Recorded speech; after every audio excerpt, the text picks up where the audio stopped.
The Truth About Angels, Chapter 5. The rebellious angels are cast out, and Adam and Eve fall.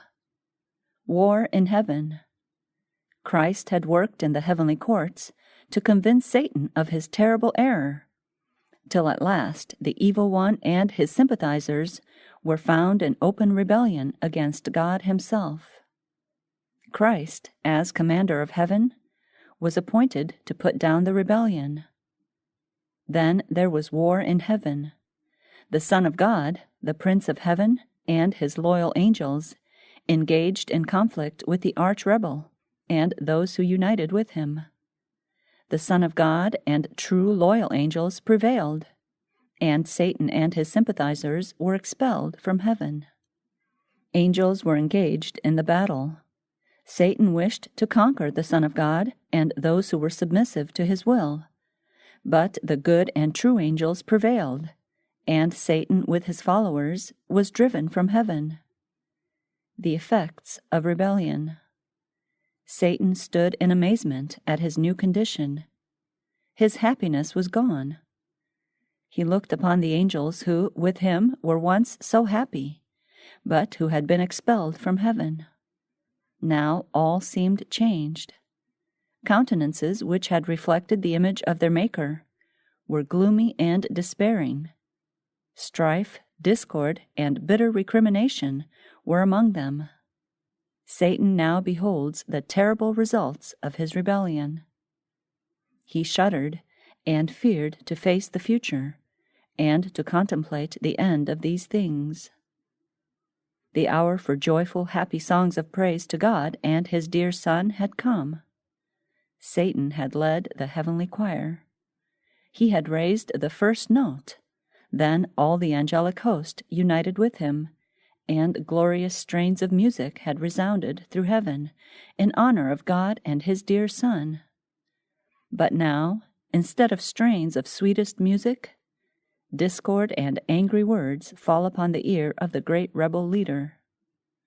The hour of worship draws nigh, when bright and holy angels bow before the Father. No more will he unite in heavenly song. No more will he bow in reverence and holy awe before the presence of the eternal God. Satan trembled as he viewed his work. He was alone in meditation upon the past, the present, and his future plans. His mighty frame shook as with a tempest. An angel from heaven was passing. He called him and entreated an interview with Christ. This was granted him. He then related to the Son of God that he repented of his rebellion and wished again the favor of God. He was willing to take the place God had previously assigned him and be under his wise command. Christ wept at Satan's woe, but told him, as the mind of God, that he could never be received into heaven. The seeds of rebellion were still within him. When Satan became fully convinced that there was no possibility of his being reinstated in the favor of God, he manifested his malice with increased hatred and fiery vehemence. As he could not gain admission within the gates of heaven, he would wait just at the entrance to taunt the angels and seek contention with them as they went in and out. The creation of earth and humankind. The loyal angels mourned the fate of those who had been their companions in happiness and bliss. Their loss was felt in heaven. The Father consulted Jesus in regard to at once carrying out their purpose to make man to inhabit the earth. The brightest and most exalted of the sons of the morning heralded Christ's glory at creation and announced his birth with songs of gladness. When God formed the earth, there were mountains, hills, and plains, and interspersed among them were rivers and bodies of water. The earth was not one extensive plain, but the monotony of the scenery was broken by hills and mountains, not high and ragged as they are now, but regular and beautiful in shape. Angels beheld and rejoiced at the wonderful and beautiful works of God. all heaven took a deep and joyful interest in the creation of the world and of man. Human beings were a new and distinct order. Next to the angelic beings, the human family, formed in the image of God, are the noblest of his created works. The Lord had endowed Adam with powers of mind superior to any living creature that he had made. His mental powers were but little lower than those of the angels. As soon as the Lord, through Jesus Christ, created our world and placed Adam and Eve in the Garden of Eden, Satan announced his purpose to conform to his own nature, the father and mother of all humanity. When the Lord presented Eve to Adam, angels of God were witnesses to the ceremony. This sinless pair wore no artificial garments. They were clothed with a covering of light and glory, such as the angels wear. God created man for his own glory, that after test and trial the human family might become one with the heavenly family. It was God's purpose to repopulate heaven with the human family.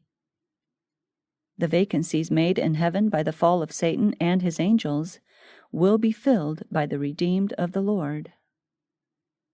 Adam and Eve in Eden. Although everything God had made was in the perfection of beauty, and there seemed nothing wanting upon the earth which God had created to make Adam and Eve happy, yet he manifested his great love to them by planting a garden especially for them.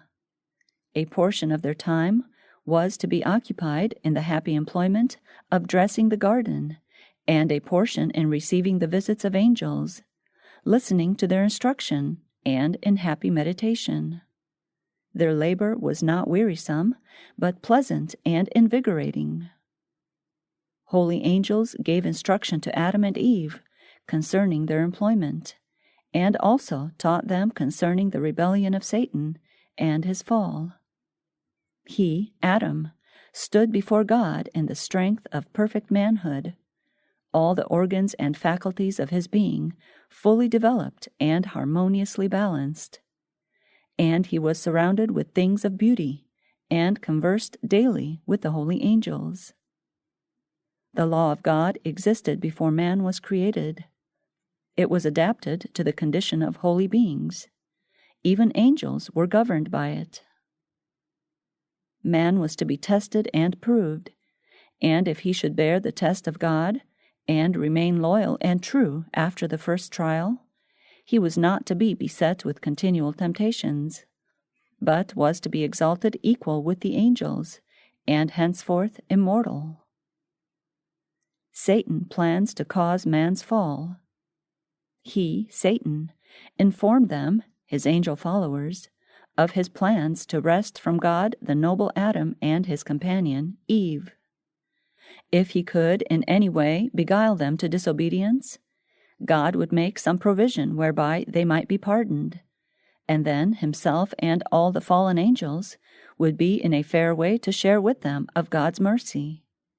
If this should fail, they could unite with Adam and Eve, for when once they should transgress the law of God, they would be subjects of God's wrath, like themselves.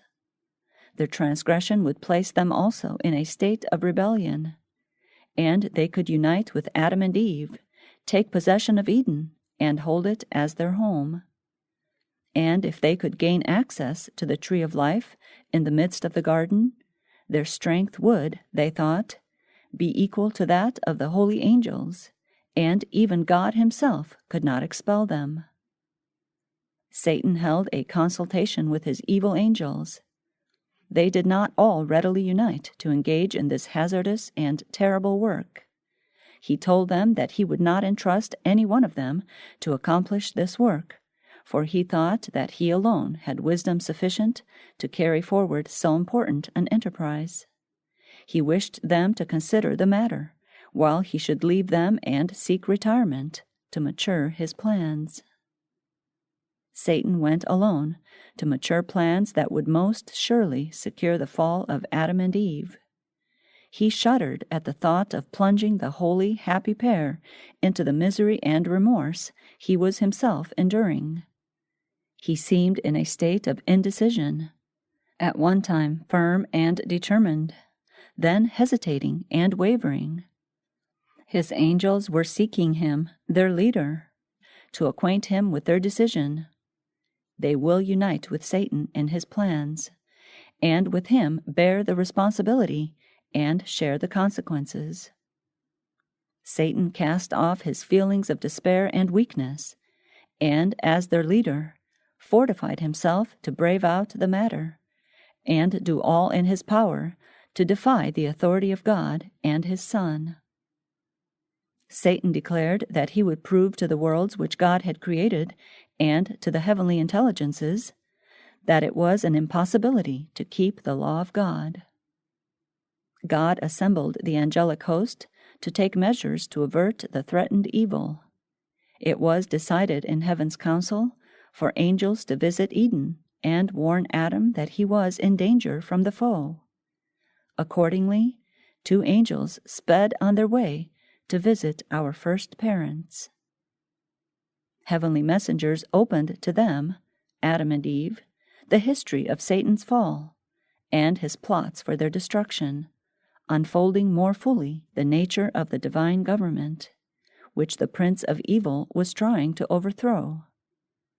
The angels warned them to be on their guard against the devices of Satan, for his efforts to ensnare them would be unwearied.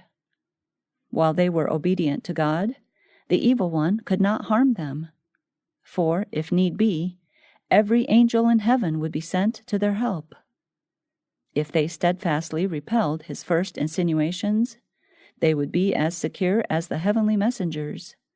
But should they once yield to temptation, their nature would become so depraved that in themselves they would have no power and no disposition to resist Satan. The angels cautioned Eve not to separate from her husband in her employment, for she might be brought in contact with this fallen foe. If separated from each other, they would be in greater danger than if both were together. The angels charged them to closely follow the instructions God had given them in reference to the tree of knowledge, for in perfect obedience they were safe, and this fallen foe could have access to them only at the tree of knowledge of good and evil. Adam and Eve assured the angels that they should never transgress the express command of God, for it was their highest pleasure to do his will.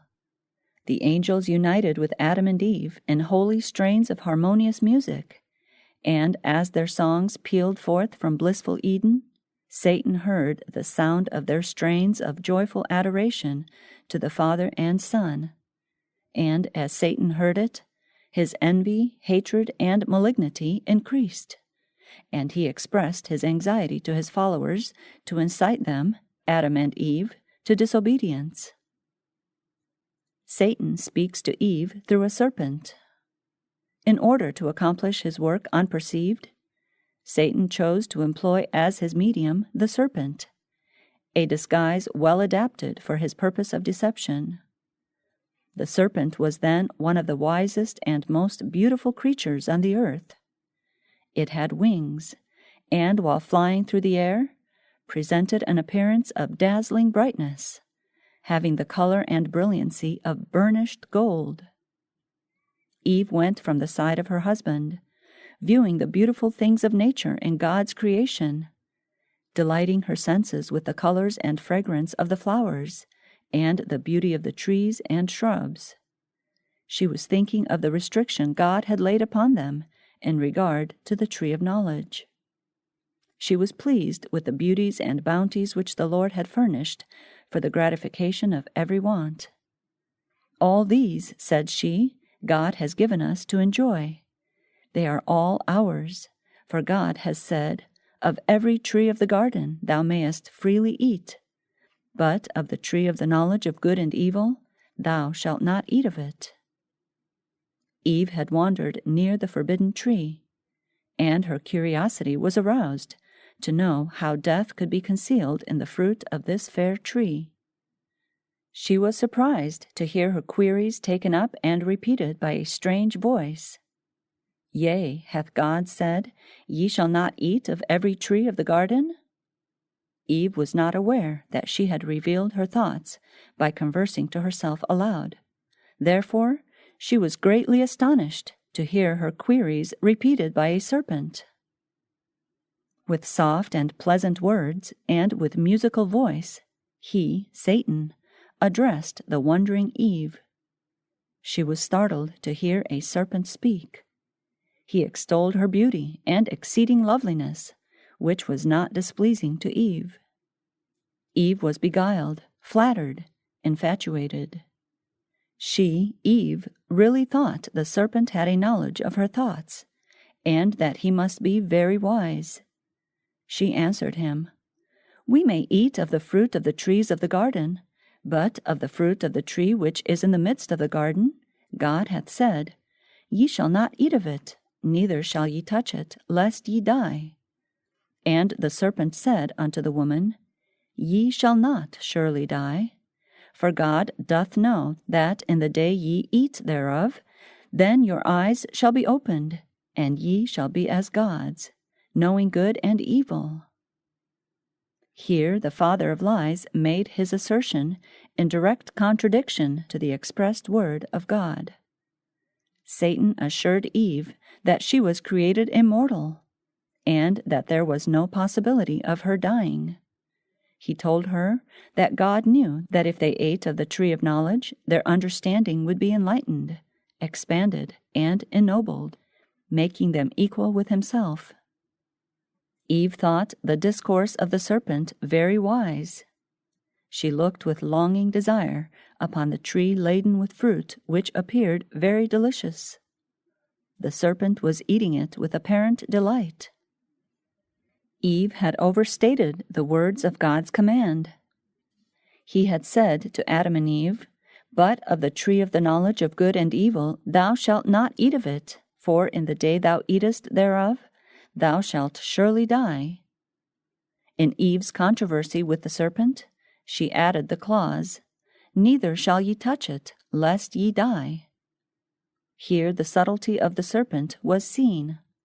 This statement of Eve gave him advantage. By partaking of this tree, he, Satan, declared they would attain to a more exalted sphere of existence, and enter a broader field of knowledge. He himself had eaten of the forbidden fruit, and as a result had acquired the power of speech, and he insinuated that the Lord jealously desired to withhold it from them, lest they should be exalted to equality with himself. Eve's curiosity was aroused. Instead of fleeing from the spot, she listened to hear a serpent talk. It did not occur to her mind that it might be that fallen foe, using the serpent as a medium. With what intense interest the whole universe watched the conflict that was to decide the position of Adam and Eve. How attentively the angels listened to the words of Satan, the originator of sin, as he placed his own ideas above the commands of God and sought to make of none effect the law of God through his deceptive reasoning. How anxiously they waited to see if the holy pair would be deluded by the tempter and yield to his arts. Satan represented God as a deceiver, as one who would debar his creatures from the benefit of his highest gift. The angels heard with sorrow and amazement this statement in regard to the character of God, as Satan represented him as possessing his own miserable attributes. But Eve was not horror-stricken to hear the holy and supreme God thus falsely accused. If she had remembered all the tokens of his love, if she had fled to her husband, she might have been saved from the subtle temptation of the evil one. The tempter plucked the fruit and passed it to Eve. She took it in her hand. Now, said the tempter, you were prohibited from even touching it, lest you die. He told her that she would realize no more sense of evil and death in eating than in touching or handling the fruit. Eve was emboldened because she felt not the immediate signs of God's displeasure. She thought the words of the tempter all wise and correct. She ate and was delighted with the fruit. It seemed delicious to her taste, and she imagined that she realized in herself the wonderful effects of the fruit. There was nothing poisonous in the fruit of the tree of knowledge itself, nothing that would cause death in partaking of it. The tree had been placed in the garden to test their loyalty to God. Eve eats the fruit and tempts Adam. Eve ate and imagined that she felt the sensations of a new and more exalted life. She felt no ill effects from the fruit, nothing which could be interpreted to mean death, but, just as the serpent had said, a pleasurable sensation which she imagined was as the angels felt. She then plucked for herself of the fruit and ate, and imagined she felt the quickening power of a new and elevated existence as the result of the exhilarating influence of the forbidden fruit. She was in a strange and unnatural excitement as she sought her husband, with her hands filled with the forbidden fruit. She related to him the wise discourse of the serpent, and wished to conduct him at once to the tree of knowledge. She told him she had eaten of the fruit, and instead of her feeling any sense of death, she realized a pleasing, exhilarating influence.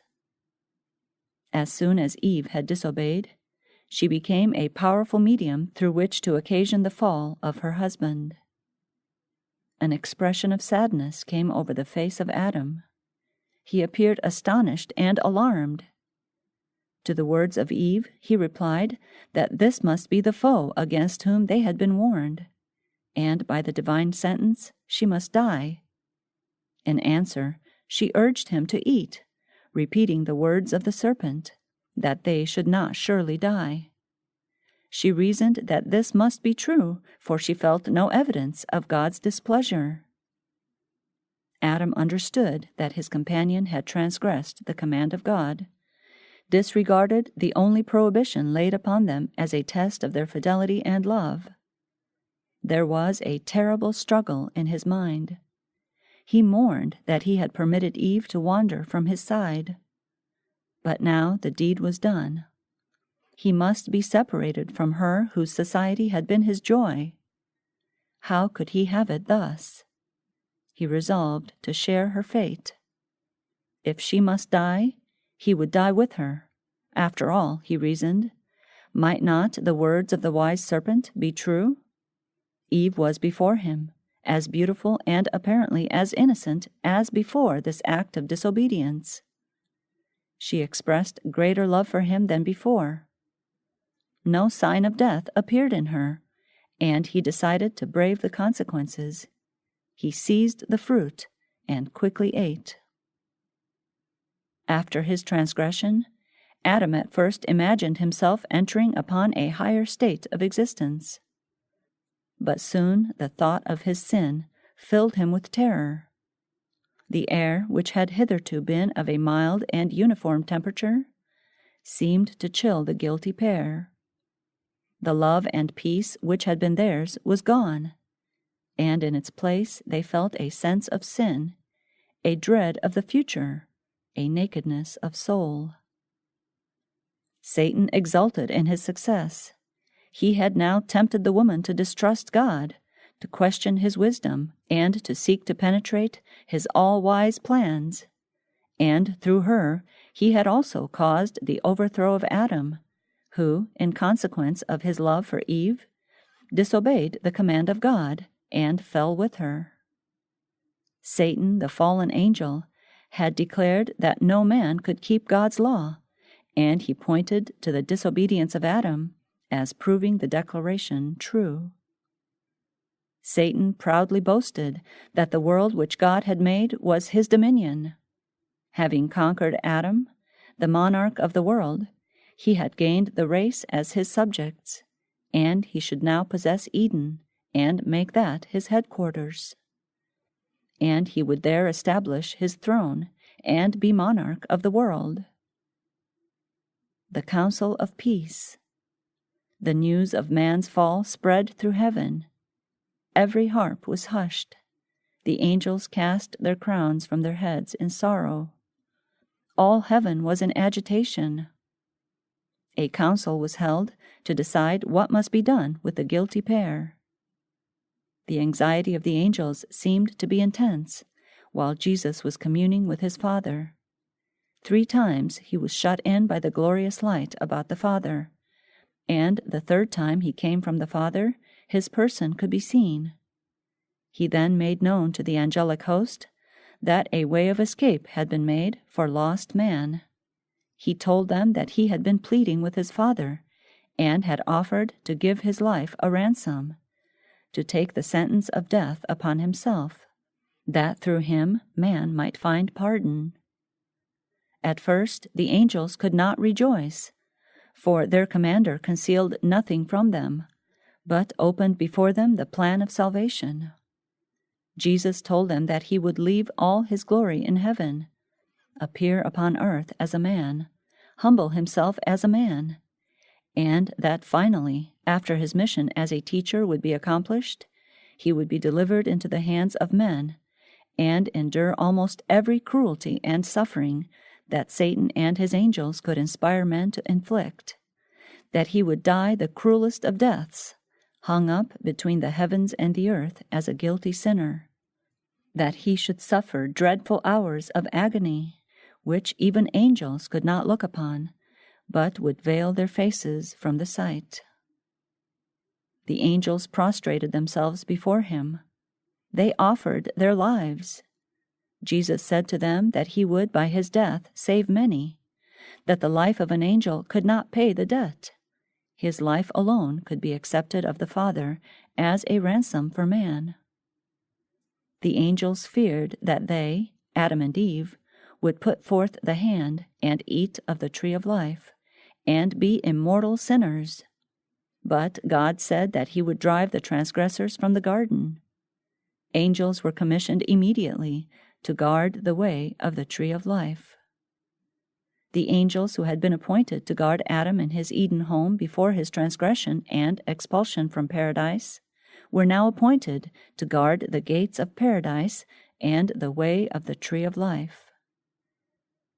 When Adam and Eve realized how exalted and sacred was the law of God, the transgression of which made so costly a sacrifice necessary to save them and their posterity from utter ruin, they pled to die themselves, or to let them and their posterity endure the penalty of their transgression, rather than that the beloved Son of God should make this great sacrifice. Adam was informed that an angel's life could not pay the debt. The law of Jehovah, the foundation of his government in heaven and upon earth, was as sacred as God himself, and for this reason the life of an angel could not be accepted of God as a sacrifice for its transgression. The Father could not abolish nor change one precept of his law to meet man in his fallen condition. But the Son of God, who had in unison with the Father created man, could make an atonement for man acceptable to God. When Adam, according to God's special directions, made an offering for sin, it was to him a most painful ceremony. His hand must be raised to take life, which God alone could give, and make an offering for sin. It was the first time he had witnessed death.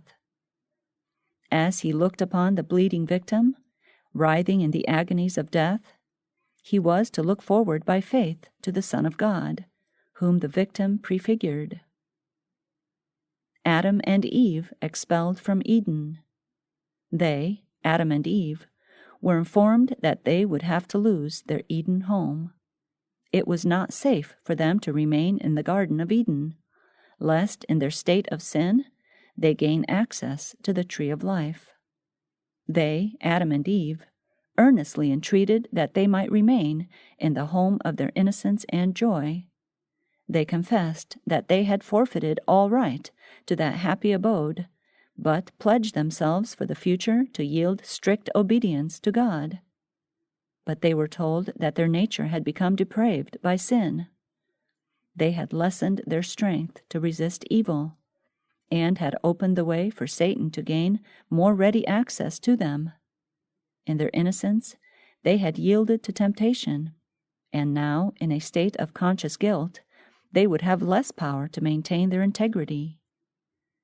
In humility and unutterable sadness, they bade farewell to their beautiful home, and went forth to dwell upon the earth, where rested the curse of sin. Holy angels were sent to drive out the disobedient pair from the garden, while other angels guarded the way to the tree of life. Each one of these mighty angels had in his right hand a glittering sword. Strong angels with beams of light, representing flaming swords turning in every direction, were placed as sentinels to guard the way of the tree of life from the approach of Satan and the guilty pair. It was Satan's studied plan that Adam and Eve should disobey God, receive his frown, and then partake of the tree of life, that they might perpetuate a life of sin. But holy angels were sent to debar their way to the tree of life.